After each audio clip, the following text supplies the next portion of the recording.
अपनी संतान के विषय में अपने माता पिता ही चिंतित होते हैं। अन्य मित्र, कोई रिलेटिव, रिश्तेदार दुखी अवश्य होता है, लेकिन जितना माता पिता को कष्ट होता है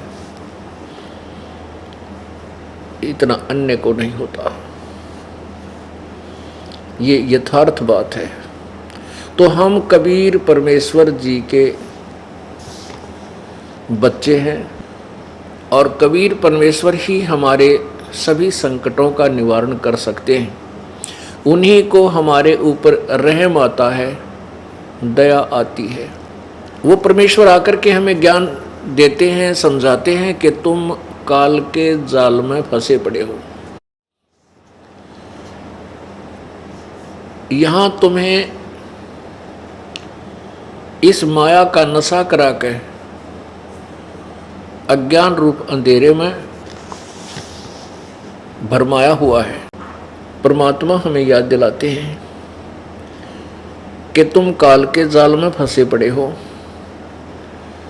यहां कोई बेटा नहीं, कोई बेटी नहीं, कोई पुत्र नहीं, कोई पुत्री नहीं, कोई माता पिता नहीं, कोई संबंधी नहीं। कहने का तात्पर्य ये है कि हम जैसे अपने रिश्तेदारों को अपना मानते हैं, अपनी बेटी को अपना मानते हैं, पुत्र को अपना मानते हैं, संतान को अपना मानते हैं, ये अपनी नहीं है। आज मृत्यु हो जाती है तो न संतान साथ चलेगी, न संपत्ति साथ चलेगी, तो अपनी कहाँ हुई।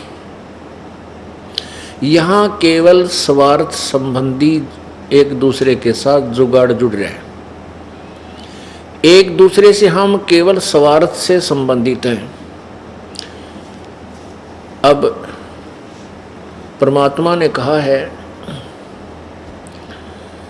कि मतलब के बिना कोई नहीं अपना। भाई, मतलब के बिना कोई नहीं प्यारा। उसके विषय में क्या बताते हैं? बहुत ही साधारण सा उदाहरण दिया इस वाणी में। भाई, जब तक बैल चले हड़िए में तब तक डालें चारा। जब तक बैल चले हड़िए में तब तक डालें चारा। बूढ़ा वृद्ध हुआ जब नाथ काट दी, वो दर दर ठोकर खा रहा। मतलब के बिना कोई नहीं प्यारा। हमने इसका खूब बिटर एक्सपीरियंस है, क्योंकि इस दास का जन्म किसान परिवार में हुआ। हम देखा करते थे बैल से सारा उसके 8-7 वर्ष का जीवन जो उस बैल का होता था उससे काम लेते। उसके बाद या तो किसी को दे देते, वो जैसे ये ले जाते काटने वाले, चाम उतारने वाले, या कोई ज़्यादा धार्मिकता दिखाता कि मैं उनको नहीं दूंगा, वो उसकी नाथ काट के और गले से रस्सा काट के लठ मार देता। वो इधर उधर कमज़ोर इतना होता, चला नहीं जाता और इधर उधर धक्के खाता। पुण्यात्मा परमात्मा कहते हैं, भाई बूढ़ा होवे पड़े खाट में सुने बचन खारे। कुत्ते तावन का भी सुख को न ये छाती फूकण हारे। मतलब के बिना कोई नहीं प्यारा। पुण्यात्मा, हमने इस काल के जाल को समझना है। अपने को दुख हो, अपने को ही दुख होता है। एक लड़की की शादी की, ब्याह करा। विवाह के 1 वर्ष बाद वो बेटी का पति दुर्घटनाग्रस्त होकर के मृत्यु को प्राप्त हो गया। बड़ा दुख हुआ परिवार को। 13 दिन के बाद उसके छोटे भाई के साथ उस लड़की का संबंध कर दिया। अब लड़की की माता पहले तो बहुत बुरी तरह रो रही थी, और जिस दिन उस छोटे भाई के साथ उसका संबंध जोड़ दिया, खुशी मना रही थी। कोई दुख नहीं था, लेकिन लड़के की माँ फिर भी टक्कर मार मार कर रो रही थी। पुण्यात्माओं, इस काल ने हमें ऐसा बांध रखा है, इसने अपने स्वार्थवश हमें यहाँ पर पाल रखा है। 1 लाख मानव शरीरधारी प्राणियों का यो नित्य आहार करता है, और उसी के लिए हमें एक दूसरे के साथ झूठे मोह ममता में और ये झूठा सुख दे करके फंसा रखा है। तो कबीर परमेश्वर को, जो हमारे पिता हैं, उनको हमारा तरस आता है, हमारे ऊपर रहम आता है। अपनी संतान के लिए वो भटकते फिरते हैं। परमात्मा कहते हैं, गोता मारूं स्वर्ग में और जा बैठूं पाताले, कह कबीर ढूंढता फिरूं अपने हीरे माणिक लाल।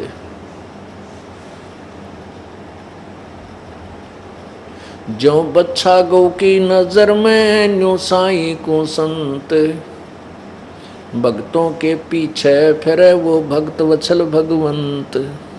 हमारे सभी संकटों का निवारण कबीर परमेश्वर ही कर सकता है, वो सुप्रीम पावर है। एक समय की बात है, उत्तर प्रदेश के, अपने उत्तर प्रदेश राज्य में, स्टेट में एक मगहर स्थान है, मगहर नगर है। मगहर नगर जो है, जो गोरखपुर शहर है, गोरखपुर गीता प्रेस गोरखपुर के नाम से जो प्रसिद्ध है, उस गोरखपुर से 25 किलोमीटर की दूरी पर है। उस मगहर, वो उस समय मगहर रियासत थी। उस रियासत का नवाब बिजली खान पठान था। बिजली खान पठान था, और वहाँ पर मुसलमान और हिंदू उस नगर के अंदर लगभग बराबर की मात्रा में रहते थे। वहाँ पर एक दुर्भिक्ष गिरा, दुर्भिक्ष, अकाल पड़ गया। सभी ने अपने जंतर मंत्र कर लिए, हिंदुओं ने भी अपने यज्ञ आदि कर ली, धर्म भी कर लिया, लेकिन कोई बूंद नहीं गिरी, वर्षा नहीं हुई। त्राही त्राही मच गई, बहुत बुरा हाल हो गया। किसी व्यक्ति ने वहाँ के नागरिकों को बताया कि काशी के अंदर एक बहुत बड़े महान संत रहते हैं, बहुत ही सिद्धि युक्त हैं। यदि वो प्रसन्न हो जाएं और वो आकर के आपके ऊपर रहम करें तो वर्षा हो सकती है। उनका नाम कबीर है। कबीर नाम है उन महापुरुष का। यदि वो आ जाएं और उनसे आप जाकर प्रार्थना करो तो आपका संकट निवारण हो सकता है। इस बात का ज्ञान बिजली खां पठान नवाब को हुआ, क्योंकि उस समय तो सबकी घी बन जाती है। पुण्यात्मा,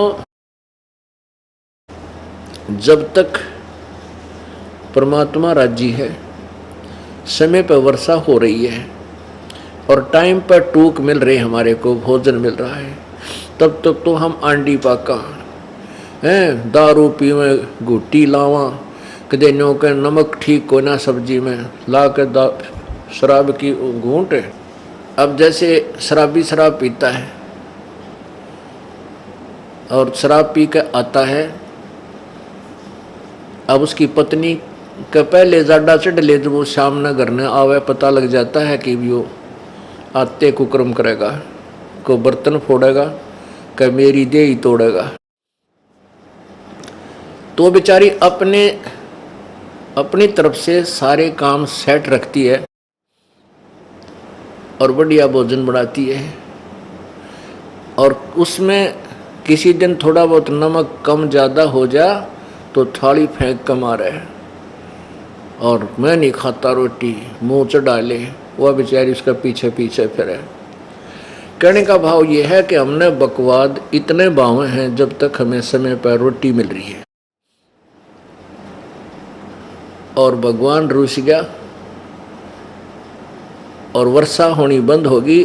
जिस साइंस पर आज ये आध्यात्मिक ज्ञानहीन व्यक्ति गर्व करते हैं कि कहाँ है भगवान, आज साइंस ने ये खोज कर ली, आज साइंस ने ये खोज कर ली, साइंस ने के खोज कर ली, भगवान के दिए हुए पदार्थों पर इन्होंने अपनी तगड़मबाजी, वो भी परमात्मा की ही दया से बुद्धि इनको दी गई है। जो इस कलयुग में देना मालिक ने था वही बनवाया है। इस युग को कलयुग इसलिए कहा गया है कि इसमें मशीन, मोटर मशीन से ही कार्य हुआ करेंगे।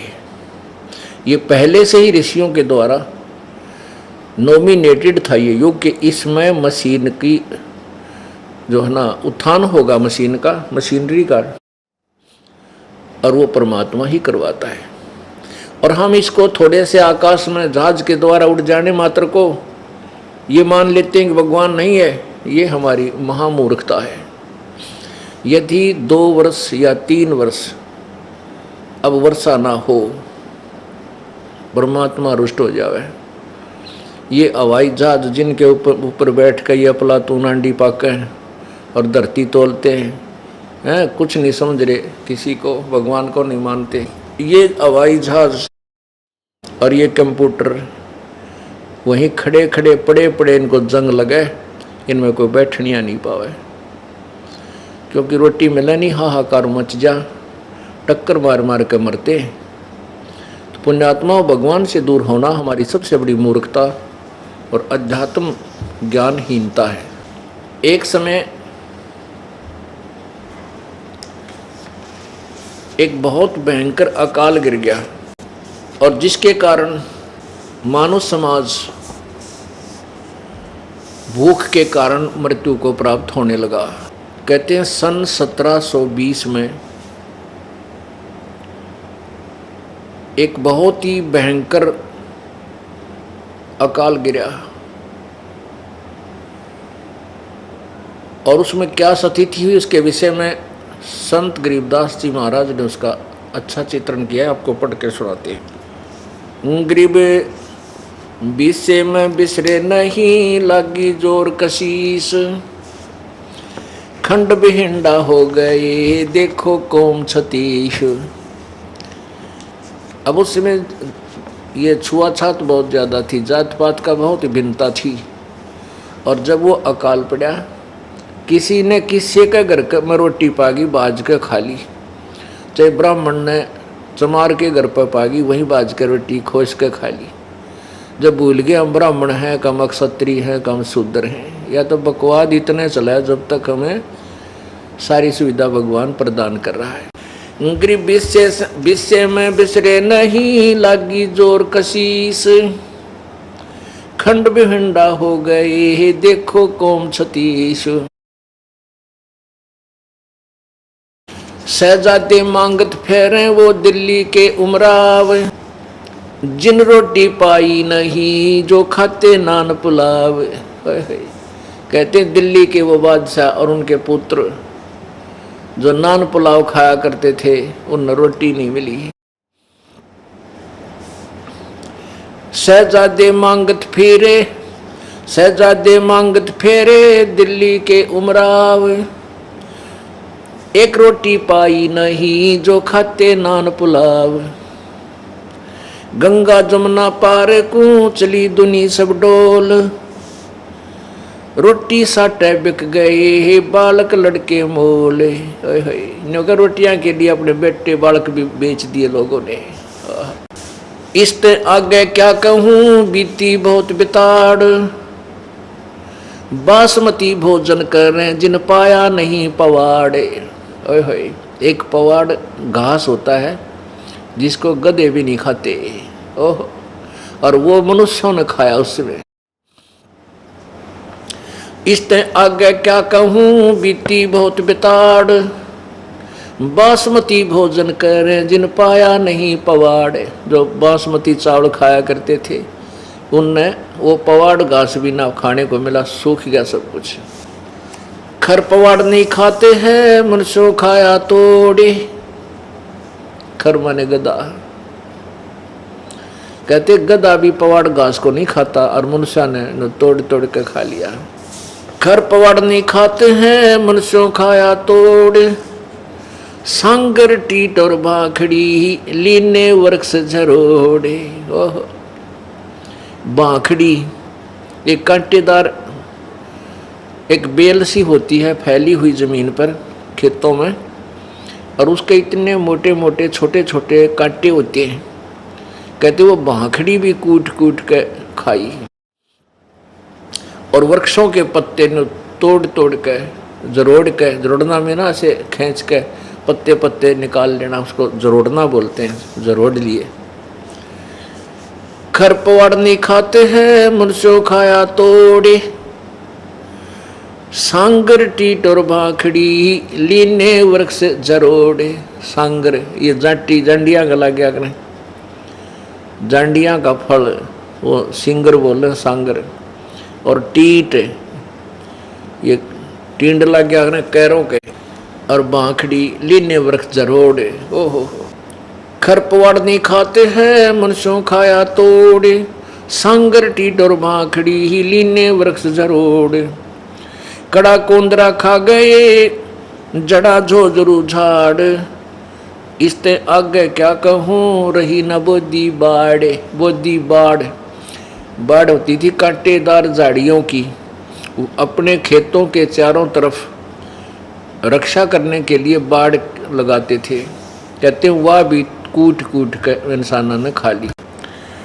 कड़ा कोंदरा खा गए जड़ा झोझरू झाड़। इसते आगे क्या कहूँ रही न बोदी बाड़। फजल किया यूं दुख सोन्या बरसे दीन दयाल। आए इंद्र गर्ज करे सुभर तालम ताल। सुभर सरोवर ताल। सातों धातुर सात अन वर्षा ही कै माही। मेर मौज मौला करी ही बादल पछाए जाही। बरसे इंद्र घन गोरे करे उतरा हुक्म हजूर। खलक मुलक सब आवादाने ना कहीं होत कसूर।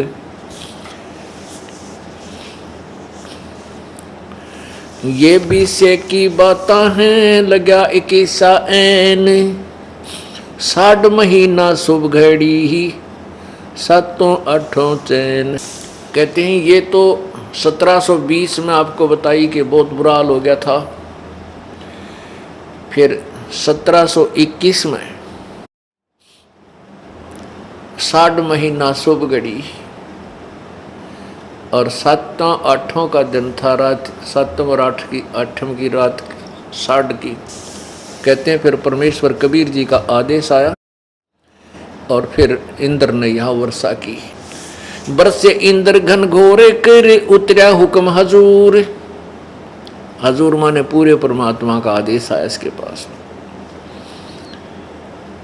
खलक मुल्क सब आवादान ना कहीं होत कसूर। ये बीसे की बात है लगा 21 ऐन। 60 महीना शुभ घड़ी सातों आठों चैन। 3, 4 और 5 मन हुआ अन उजाल। भीग्या गला सुदस्मणा यो खावे कंगाल। लांडी बूची लाड कर संतों के प्रताप। सांगर टीट न पावे ते इब खावे मूंग और बात। कहते हैं फिर सुख का सांस आ गया जब सांगर टीट भी ना मिल रहे थे। टीट खाए नहीं जा सकते, आप खा के देखियो, क्योंकि उनको तो नमक आदि डाल डूल के कुछ दिन पानी में भिगो कर उसका कड़ुआपन कम करके जबकि अचार रूप में थोड़ा सा खाया जाता है और उस समय भूखे मरते आने ने सूख के खा लिए कति। हे भगवान जान बचाए किसी तरह। परमात्मा कहते हैं शहजादे मांगत फिरे वो दिल्ली के उमराव। और जिन एक रोटी पाई नहीं जो खाते नान पुलाव। जो नान पुलाव खाया करते थे अपने घरा बनवा के नो माल पूड़े, उन्हें एक रोटी भी ना मिली, धक्के खाते अड्डे। तो पुण्यात्माओं, परमात्मा परम शक्ति है, उससे दूर होकर हम कष्ट ही कष्ट भोगते हैं। अब उसमें क्या दिक्कत आई, उस अकाल के दौरान सासू साली माए क्या बाप पूत बिछो, सकल कबीला तज गए ऐसा व्याप्या द्रोह। अब तो हम एक दूसरे के नातीर बड़े अंडी पाके बैठे हैं। कहते उस समय सभी नाते रिश्ते भूल गए, माँ बाप भी कहीं, बाप कहीं भाग रहा रोटी के लिए, पिता बेटे किधर भाग गए, कोई टूक की तरह कुछ मिल जाए खान पीने को, माँ कहीं। पुण्यात्माओं, इसे गंदे लोक में हम रह रहे हैं। यहाँ पर ना जाने कितनी आपत्तियाँ एक सेकंड में आ जाए, और हम उस लोक को छोड़ाए जहाँ आपत्ति नाम की चीज़ नहीं। अब जब तक हम वहाँ नहीं जानेंगे, इतना यहाँ सुख हो नहीं सकता।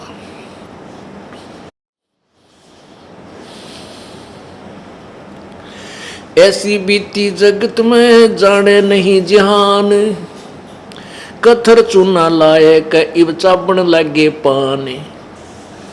अब उस समय तो ऐसी दुर्गति हुई थी, अब भूल गई है दुनिया, और कहते उस समय इब यो चूना और कत्था ला के पान खान लागे, बकवाद करें। बता, पान के पेट भर कोरी बकवाद। अब उस समय वो कहाँ गई थी वो पान, जब टक्कर मारते फिरे थे एक आहार के लिए। तो पुण्यात्मा, इसलिए हमने विकार नहीं करने चाहिए, परमात्मा से डर के यहाँ से पीछा छुटवाना चाहिए, ताकि ये आपत्तियों के घर में फिर ना आ जावा। ऐसी बीती जगत में जाने नहीं जिहान, अब कथो चूना ला के चाबण लगे पान। पांडव भारत में बचे यूं रखे जनदास, काल कुचालों में रहे नहीं खाए खड़गाश।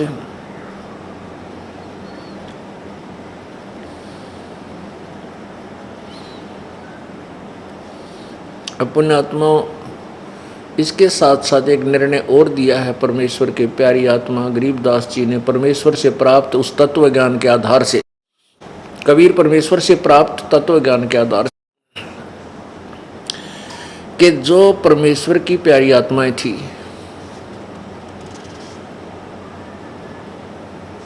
अर्थात पिछले पुण्य जन्म कभी किसी जन्म के परमात्मा कबीर जी के साथ थे,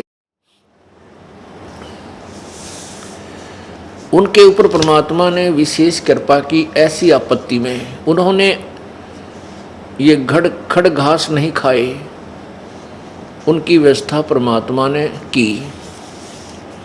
अब जैसे महाभारत कितना भयंकर युद्ध हुआ, उसमें पांडवों की रक्षा बनी और सब दुनिया मर गई, ऐसे ही परमात्मा ऐसी आपत्तियों में कबीर परमेश्वर के बच्चों को, कबीर परमेश्वर की जो विशेष आत्माओं को, विशेष कौन सी होती हैं, जैसे वैसे तो हम कबीर जी के सभी बच्चे हैं, सभी उसकी आत्मा है, कीड़ी हाथी कुंद राजा रंग महादेव ब्रह्मा विष्णु महेश और हम। विशेष आत्मा वो हैं जो उनकी आज्ञा का पालन करके उनके अनुसार चल रहे हैं। जैसे एक पिता की 5-6 बेटे हैं और 2 पुत्र उसकी आज्ञा का पालन ना करके बकवाद करते हैं, कि तो चोरी करते हैं, कि तो लठ बजाते हैं, कोई झगड़ा करते हैं, तो वो विशेष आत्मा उसके बच्चे नहीं हैं। आत्मा में दुख तो होता है, लेकिन वो उसकी आज्ञा से बाहर जा करके हैं, तो उन पर विशेष ध्यान ना दे करके पिता उनकी तरफ विशेष ध्यान देता है जो उसकी मर्यादा में चल रहे हैं। और जो दूसरे हैं मर्यादाहीन रहते हैं, उनसे तो पैसे भी छुपा कर रखा कर, कदे रास्ते ये निकाल ना ले जाएं। तो ऐसे ही जो परमेश्वर की प्यारी आत्माएं कभी किसी उसके चरणों में रही हैं, उस क्षेत्र में परमात्मा ने अकाल नहीं गिरने दिया। तो यहाँ उसी के विषय में बताते हैं। पांडव भारत में बसे, जैसे पांडव भारत में बचे यूं राखे जनदास, काल कुचालों में रहे नहीं खाए खड़गाश। पुण्यात्माओं, हम भूल जाते हैं परमात्मा को थोड़ा सा सुख होते हैं, इसलिए परमेश्वर कहते हैं इस झूठे सुख को सुख है ये मान रहा मनमोद। अकाल गिरने से पहले धरती तोलने थे और फिर कैसी दुर्गति होगी, टक्कर मारते मेरे, ना कोई भाई साथ रहा, ना कोई रिश्तेदार साथ रहा, ना कोई संबंधी टोया पाया। इसलिए परमात्मा कहते हैं झूठे सुख को सुख है ये मान रहा मनमोद। ये सकल जबीना काल का, कुछ मुख में कुछ गोत है। जिसमें मगहर के अक्षेत्र में अकाल गिरा, त्राही त्राही मच गई, राजा के पांव के तले की जमीन भी खिसक गई, का बुरा हाल होगा। सभी जंतर मंतर, सभी देवी देवताओं को हिंदुओं ने मना लिया और सभी क्रियाएं कर ली मुसलमानों ने, लेकिन वर्षा नहीं हुई। जब बिजली खां पठान को पता चला कि बनारस में कबीर नामक महापुरुष परम संत रहते हैं, यदि वह मेहर कर दें तो वर्षा हो सकती है, तो वीर देव सिंह बघेल, काशी का नरेश, वो कबीर परमेश्वर की शक्ति से परिचित था, उनका शिष्य हो चुका था और साधु संत की मर्यादाओं से, परमात्मा की मर्यादाओं से परिचित हो चुका था। बिजली खां पठान मगहर नवाब ने 2 सैनिक भेजे, सिपाही घोड़े के ऊपर, और कहा, एक पत्र लिख दिया वीर देव सिंह बघेल के नाम कि मैंने सुना है कि आपके शहर में कोई कबीर नामक संत है और मेरे क्षेत्र में भयंकर अकाल गिर चुका है। आपसे प्रार्थना है कि उस कबीर संत को मेरे यहाँ भेज दें और इन सैनिकों के साथ वो घोड़े पर बैठकर आ जाए, यहाँ वर्षा करवानी है। हम इतने अज्ञानी हैं भक्ति मार्ग से, बताइए कोई बड़का का खेल था, संत ने बुलावा, कौन सी धरण ठुआनी थी। अब वो सैनिक लेकर वो पत्थर चल पड़े, जाकर के वीर देव सिंह बघेल, वीर सिंह बघेला उस राजा को बिजली खां पठान का संदेश दे दिया। उसने पत्र पढ़ा, वीर देव सिंह ने पत्र पढ़ा और तुरंत पत्र लिख दिया और मौखिक भी उन सैनिकों से कहा, उस पत्र में भी लिख दिया और सैनिकों से भी बोल दिया कि भाई बिजली खां पठान से कहना कि ये कोई तरीका नहीं संत को बुलाने का और उससे रहम पाने का। उसमें पत्र में भी लिखा और सैनिकों से बोल दिया कि बिजली खां पठान आवे और संत के चरणों में नतमस्तक हो और प्रसन्न होकर ये उसके साथ चले तो बात बनेगी। ना कोई बड़का खेल नहीं है कि उसने भेज दिया, कोई इंजेक्शन थोड़ा लवाना था, वे आते ला देंगे। तो वो दोनों सैनिक वापस आ गए बहुत शीघ्रता से। जब बिजली खां पठान को संदेशा मिला, तुरंत सैनिक लेकर के सैकड़ों की संख्या में अंगरक्षक घोड़ों पर सवार होकर के वो तुरंत चल पड़ा। वीर देव सिंह बघेल नवाब के घर पर पहुंच गया। तो वीर सिंह बघेल ने कहा कि मेरे साथ चल परमात्मा के पास, और वहाँ जाकर उनके चरण छूले पकड़े, प्रसन्न होंगे तो चलेंगे, निसंत के को ऐसे नहीं बोला करते कि यहाँ भेज दो। तो बिजली खां पठान और वीर सिंह बघेल दोनों राजा वहाँ पहुँचे, परमात्मा को प्रणाम किया, क्योंकि वीर सिंह बघेल कबीर परमेश्वर के शिष्य थे। परमेश्वर ने पूछा कैसे आना हुआ राजन? दास की कुटिया पर। वीर सिंह बघेल ने दंडवत प्रणाम करके उठकर कहा, प्रभु ये बिजली खां पठान मगहर के नवाब हैं, आपसे कुछ प्रार्थना करने आए हैं, मेरा ये मित्र है। परमात्मा ने कहा, बोल बच्चा, क्या आदेश है? बिजली का पठान ने कहा, प्रभु एक अर्ज है मेरी, हमारे क्षेत्र में दुर्भिक्ष गिर गया है, बहुत भयंकर अकाल गिर गया है, त्राई त्राई मची है प्रभु, आपकी रजा हो जावे तो एक वहाँ वर्षा हो। पुण्यात्माओं, उन ब्राह्मणों ने, उन हिंदुओं ने जो वहाँ मगहर में निवास करते थे, सब पत्रे पुत्रे देख लिए थे और भविष्य वक्ताओं से, भविष्य के जानने वाले, भविष्यवाणी करने वालों से भी संपर्क कर लिया था।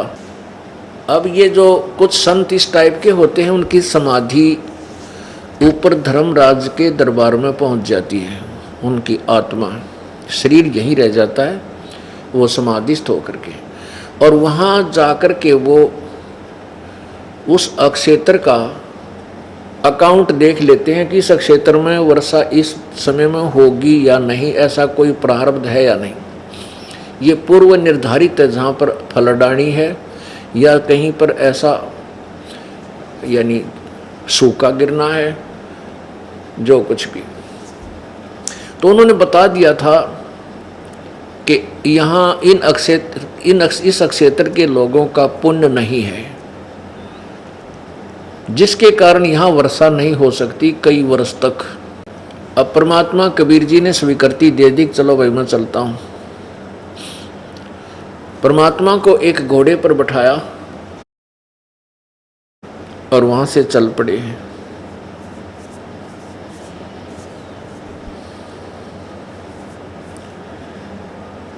जब रास्ते में आ रहे थे तो वहां एक नाथ जी, वैसे अन्य लोग नहीं जानते थे, परमेश्वर कबीर जी ने पहचाना उसको कि वो गोरखनाथ जी थे। गोरखनाथ जी क्योंकि वहाँ गोरखपुर का स्थान है जहाँ पर विशेष साधना गोरखनाथ जी ने की थी, इसलिए गोरखपुर नाम से वो शहर प्रसिद्ध हुआ। उसमें गोरख टीला भी है। पुण्यात्माओं, हम ये सोचते हैं कि ये संत जैसे गोरखनाथ जैसे पार हो गए, और इनकी इतनी सिद्धियां थी कि एक बार गोरखनाथ जी ने अपने गुरु मच्छंदर नाथ के भ्रम को निवारण करने के लिए एक पहाड़, जो पहाड़ था मिट्टी का, पत्थर का, उस पूरी पहाड़ी को सोने का बना दिया था अपनी सिद्धि शक्ति से। और गोरखनाथ जी ने अपने गुरुजी मच्छंदर नाथ जी के शरीर को, जो एक राजा की रानी ने उस मच्छंदर नाथ का शरीर कटवा के नष्ट करवा दिया था, जला दिया था।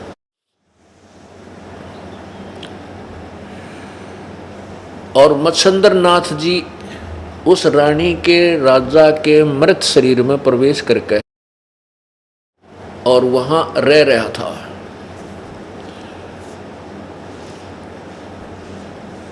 तो गोरखनाथ ने मच्छंदर नाथ जी की आत्मा को राजा के शरीर से निकाला, और जो राख पड़ी थी, अस्थि पड़ी थी मच्छंदर नाथ की, जड़े हुए शरीर की, सभा की हुई, उन अस्थियों से अपनी सिद्धि शक्ति से मच्छंदर नाथ का शरीर बना दिया और उसमें प्रवेश कर दिया। इतनी शक्ति थी इस गोरखनाथ में, लेकिन न तो इसका मोक्ष था, ऐसे ब्रान माटी नो की नो रही, उसका प्रमाण दिया जा रहा है। अब क्या होता है कि जिस गोरखनाथ जी का शरीर छूट गया, मर गया, अब ये सूक्ष्म शरीर में, प्रेत वाले शरीर में पितर रूप में घूमते रहते हैं। जैसे हम गोपीचंद और भर्तरी को मुक्त मानते हैं, वो मुक्त नहीं है, ऐसे ही पितर रूप में भटक रहे हैं। जहाँ जाए कहीं प्रकट हो जाते हैं, दर्शन दे देते हैं किसी को, फिर अंतर्ध्यान हो जाते हैं। तो ये मोक्ष प्राप्त प्राणी के लक्षण नहीं है। मोक्ष प्राप्त प्राणी बहुड़ कर इस संसार में नहीं आता।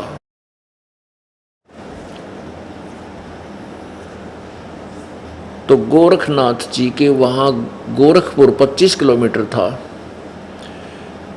अब वो उसने सोचा कि यहाँ दुर्भिक्ष गिर गया और ये किसी संत को बुलाने गए हैं, और वो संत आकर के यदि यहाँ कोई करिश्मा दिखा देगा तो मेरी महिमा खत्म हो जाएगी। इस दृष्टिकोण से गोरखनाथ जी वहाँ एक साधु वेश, अपना नाथ परंपरा वाला वेश की वेशभूषा बना करके प्रगट हो करके, यानी एक सिद्धि ऐसी होती है कुछ समय के लिए वो चोला धारण कर सकता है। तो वहाँ शरीर धारण करके एक छोटी सी तलैया, जैसे खेतों में लेट होती है, लेट बोले हमारे रोहतक जिले में, छोटी सी जोड़ी, छोटी सी तलैया खेतों में होती है। तो वो तलैया सूखी पड़ी थी, उस तलैया के ऊपर गार्ड का अपना वो चमटा, ये त्रिशूल, और वहाँ बैठ गया ऐसे आसन लगा के। जब परमात्मा आ रहे थे और मगहर में प्रवेश करने को जा रहे थे, मगहर नगर से 1.5 किलोमीटर दूर, ये दास देख कर आया ये घटना, वहाँ पर आज भी अवशेष बचाया, शेष बाकी हैं, अवशेष बचे हुए हैं। और वहाँ के लोग, वहाँ के व्यक्ति ये प्रमाण देते हैं कि सचमुच ऐसा हुआ था। जब परमेश्वर कबीर जी ने देखा कि नाथ जी आए हुए हैं, गोरखनाथ बैठा है और इसके मन में के दोष है, वो तो अंतर्यामी थे, वहीं रुकवा लिया घोड़ा और राजा से कहा कि, नवाब से कहा कि हे राजन बिजली खां पठान, आप इतनी दूर गए काशी में 200-250 किलोमीटर, ये देखो महापुरुष बैठे हैं आपकी बनी में, आपके जंगल में, इनसे अर्ज करो, ये जो चाहे सो कर सकते हैं। अब गोरखनाथ जी सुना और दूना फूल गया, कुप्पा हो गया।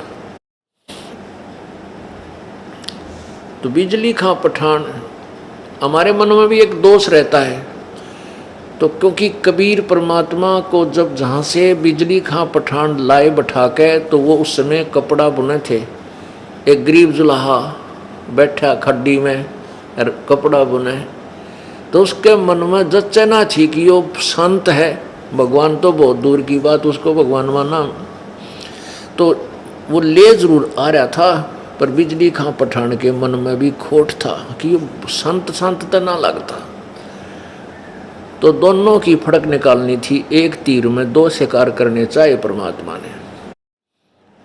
एक तो गोरखनाथ की फड़क निकालनी थी, एक बिजली खां पठान का दिमाग सेंटर में लाना था।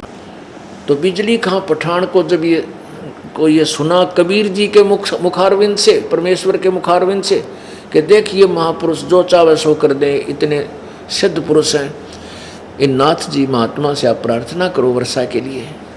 गोरखनाथ जी घना राज्जी ना, वो बिजली खां पठान घना प्रसन्न हो गया, अक्सर सचमुच महात्मा तो ईशे होया करे। और जाकर बिजली खां पठान ने प्रार्थना की, हे नाथ जी, हे महात्मा जी, हम यहाँ की जनता पानी के लिए तरस रही है, कृपा वर्षा करवा दो। अब नाथ जी खड़ा हुआ, वो त्रिशूल निकाला और उस तलैया के बीच में जाकर, जो सूखी जोड़ी थी छोटी सी लेट, उसके बीच में जाकर त्रिशूल मारा, न्यू काट दिया। वहाँ से पानी की धार फूट आई और वो तलैया, पूरी छोटी सी तलैया थी, वह भर गई पानी की। और फिर नाथ जी आकर बैठ गया नुआ कर। अब कबीर परमात्मा बोले, देखो भाई कर दिया ना, पानी कर दिया महात्मा ने, तेरे की देख तुम कहाँ गए थे, ठीक हो गया काम, बिजली खां बन गई बात है।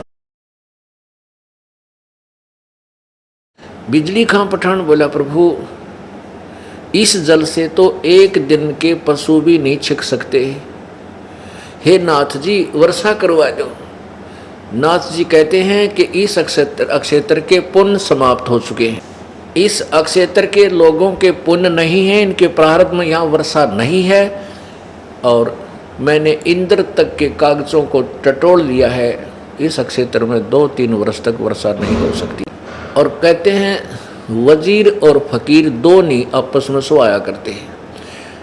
अब कबीर परमेश्वर ने कहा कि हे नाथ जी दया कर दो, आप तो जो चाहे सो कर सकते हो, वर्षा करा दो, आपके बच्चे यहाँ त्राई त्राई कर रहे हैं।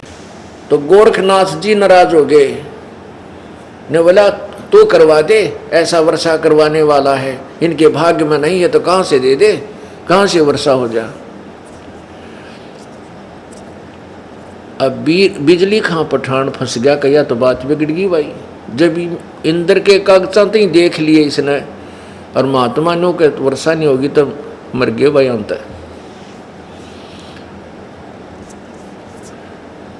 तब बिजली खां पठान को चिंतित देखकर परमेश्वर ने कहा कि आप जाओ सभी यहाँ से अपने नगर को जाओ।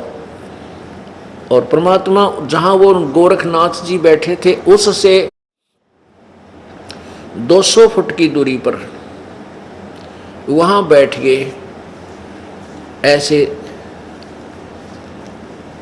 लीला करके जैसे ध्यान लगा रहे हैं। कहने लगे भाई तुम जाओ, मैं अर्ज करूँगा भगवान ते, जब सुन ली मेरी तो मैं यहाँ बैठ जाता हूँ।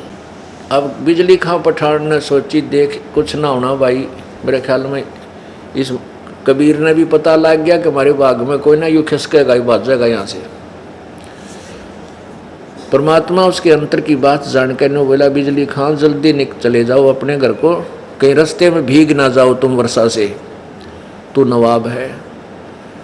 अब न सोची भाई, चली कह दिया संत ने, चलना अपने घर ने।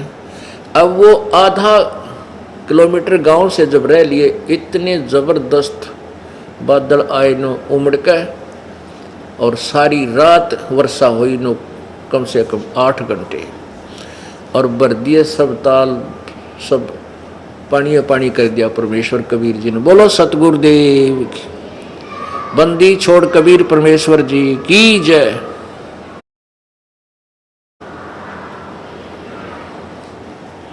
अब सारा गांव उमड़ के उस वर्षा में बरसते में उल्टे आगे वह कितके घर गाँव थे, और परमेश्वर के चरणों में बाल बच्चों समेत वहीं आके गिर गए। घर पर चलो परवरदिगार, हमारे गांव चलो परवरदिगार। परमात्मा बोले ये तुम्हारे भाग्य में नहीं था। ये इस दास की अर्ज सुनी है मेरे पूर्ण परमात्मा ने, यानी खुद ही डबल रोल कर रहे थे। परमात्मा बोले कि मैं तुम्हारे नगर में चलूँगा इस शर्त पर, इस कंडीशन पर कि तुम हिंदू और मुसलमान मेरा उपदेश लोगे, मेरे शिष्य बनोगे। परमात्मा ने कहा ये तो एक आपत्ति थी, ऐसी ऐसी ना जाने कितनी आपत्ति तुम्हारे अंदर आएंगी, उनको भी दूर करूंगा। अब इतनी समर्थता देख के पूरे नतमस्तक हो गए, प्रभु जैसे आप कहोगे वैसे ही कर लेंगे। तब परमात्मा कबीर जी ने उनके नगर में प्रवेश किया। हिंदू और मुसलमानों को दोनों को संदेश दिया। हिंदू और मुसलमान दोनों ने परमात्मा की शरण ग्रहण की। बिजली खां पठान भी उनका शिष्य बन गया।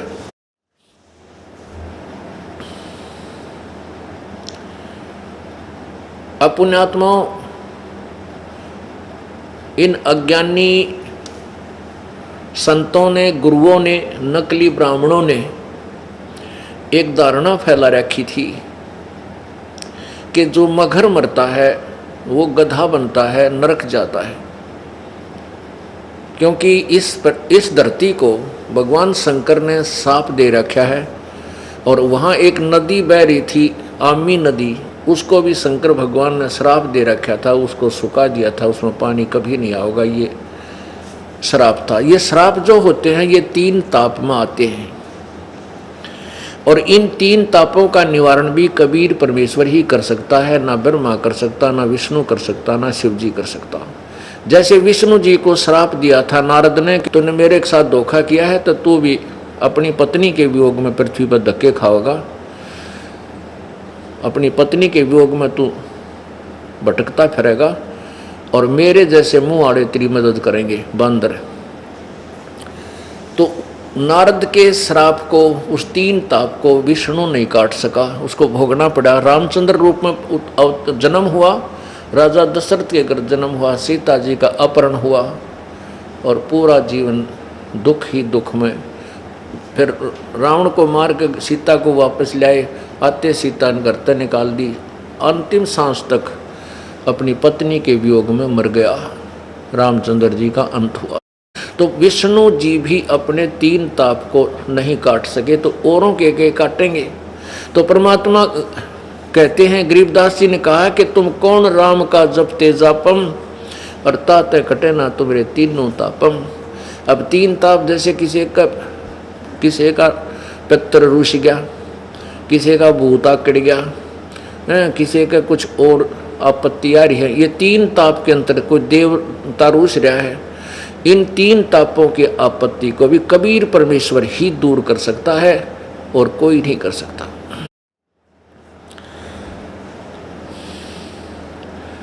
उधर से काशी के नकली ब्राह्मणों ने क्या कर रखा था, एक अफवाह फैला दी कि जो काशी में रहेगा वो सीधा स्वर्ग जाएगा। अब हिंदू भोले वाले श्रद्धालु हिंदुओं ने क्या सोचा कि भाई माता पिता की मृत्यु तो होनी है, क्यों ना इनको बनारस में कोई स्थान किराए पर लेकर अंतिम समय में वहाँ रखते। विशेषकर जो अधिक पैसे वाले थे उनमें ये प्रेरणा हुई। तो उन्होंने अपने गुरुओं से प्रार्थना की कि गुरुदेव, हम अपने पिता माता को, ये वृद्ध हो चुके हैं, इनको यहाँ किराए का मकान लेकर के यहाँ व्यवस्था कर देते हैं इनके खाने और पीने की, और ये अंत समय में यहाँ मर जाएंगे, इनका मोक्ष हो जाएगा, काशी में मरते हैं। अब उन नकली गुरुओं, वो तो स्वार्थी लोग थे, वो ब्राह्मण स्वार्थी थे, उन्होंने मीटिंग की कि भाई बहुत से लोग यहाँ अपने माता पिता को छोड़ने लगे मोक्ष के लिए, क्यों ना हम इनको अपने घर पर रख लें, अपने यजमानों को। तो उन्होंने ऐसी स्कीम बनाई। उन वृद्धों के बच्चों से कहा कि बेटा बात सुनो, आपके माता पिता को हम अपने घर पर रख लेंगे, तुम्हारा किराया बच जाएगा, हम यहाँ रख लेंगे। तो ये पता था कि वो श्रद्धालु माता पिता का खर्चा तो देवेंगे। अगर 5 रुपये का खर्चा होना था तो 10 रुपये बता दिया, भाई 10 रुपये खर्च होंगे। तो उन श्रद्धालुओं ने 10 रुपये 7 महीने के या 2 महीने, जैसे कि उसमें ऐसा एक जो ना महंगाई नहीं थी, ऐसा हो गया।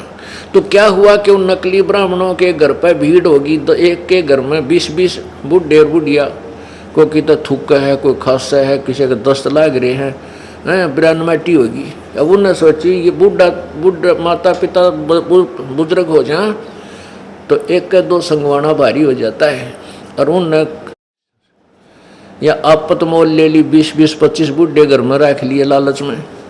अब उन दुष्टों ने के स्कीम बनाया, उनकी मीटिंग हुई, भाई नो तो पारना पड़े, ये बुढ़े के इतने दिन रखे जा। फिर एक और अफवाह फैला दी, एक हत्था ला दिया, ये जैसे कसाई लाया करें बकरे काटने का, ऐसा हत्था गंगा के किनारे ला दिया, और उसमें अफवाह फैला दी कि वे भगवान की तरफ से क्रोत आवे, जो लकड़ी काटने का लंबा सा होता है, दोनों तरफ पकड़ कर उसने नो खींचा कर नो उस तरह लकड़ काटते हैं, ऊपर से क्रोत आवे भगवान की तरफ से। जिन्होंने शीघ्र स्वर्ग जाना है तो वह 10 रुपये की टिकट या 5 रुपये की टिकट लगा दी कि शीघ्र स्वर्ग जाना है तो 10 रुपये टिकट। अब उन बुढ़िया ने सोची वह मरना तो से, देखो परमात्मा के लिए हमने अपना शरीर भी सौंप दिया, लेकिन यथार्थ विधि ना होने से दुर्गति ही रही। अब उन बुढ़िया ने क्या किया, अपने बच्चों से कहा बेटा हमने मरना तो है, और यहाँ भी उद्देश्य आने का हमारा है कि स्वर्ग जावा, और शीघ्र स्वर्ग जाने के लिए गुरुजी बतावे हैं भगवान की तरफ से क्रोत आवे है, और उस क्रोत कहते गर्दन काट देता है, तुरंत पता भी ना लगता, 1 सेकंड में दर्द भी ना होता, और स्वर्ग चले जाते हैं। इनकी 10 रुपये फीस है, बेटा 10 रुपये महीना हम आप यहाँ दे रहे हो, और 10 उन्हें 50 रख दिए होंगे, मतलब एक कोई ऐसा स्कीम बनाई थी। तो उन माता पिता के कहने से, वैसे तो बच्चे नहीं अलाउड करते अपने माँ बाप को मरवाना, लेकिन माता पिता की प्रार्थना पर स्वर्ग जाने की इच्छा से तो उन्होंने वो फीस देनी शुरू कर दी अपने माँ बाप कटवाने के लिए। उन गुरु नकली झूठे इन कपटी गुरुओं की बात में विश्वास करके तो वो क्रोध ला दिया, वहाँ वो भी कटवाना स्वीकार कर लिया। हमने ऐसा जुल्म किया इन लोगों ने। तो परमात्मा कहा करते थे कि भाई सत भक्ति शास्त्र अनुकूल साधक पूरे संत से भक्ति भजन मंत्र लेकर के, चाहे वो मगर मरे और चाहे काशी मरे, वो अपने जिस इष्ट की पूजा करता है उसके लोक को जाएगा। ये झूठ बोल रहे हैं नकली ब्राह्मण, ये झूठे कपटी स्वार्थी, इन्होंने ये कसाईवाड़ा कर रखा भाई, इनकी बातों को मत मानो। लेकिन हम इतने बोले थे शुरूते ही, हम इन झूठे गुरुओं की बात को सच्ची मानते थे और परमात्मा की बात को नकार दिया। उस भ्रम को निवारण करने के लिए परमात्मा ने कहा कि मैं मगर में शरीर छोड़ूंगा और पंडितों आ जाइयो, देख लियो अपने पत्रे लेकर मैं कहाँ जाऊंगा, नरक जाऊंगा या गधा बनूंगा या नरक स्वर्ग से भी आगे जाऊंगा, मैं सतलोक जाऊंगा, वहां से मगर में मर के। वो दिन निश्चित कर दिया, वहाँ से पैदल चाल पड़े परमात्मा, 3 दिन में पहुँचे। और साथ में काशी का नरेश वीरदेव सिंह बघेल अपनी सेना लेकर साथ चल पड़ा कि अपने गुरुदेव का शरीर में यहाँ लाऊंगा काशी में और हिंदू रीति से अंतिम संस्कार करूँगा। यदि बिजली खां पठान राजी खुशी नहीं देगा तो उसके साथ युद्ध करके जबरदस्ती छीन के लाऊंगा। सेना ले चला।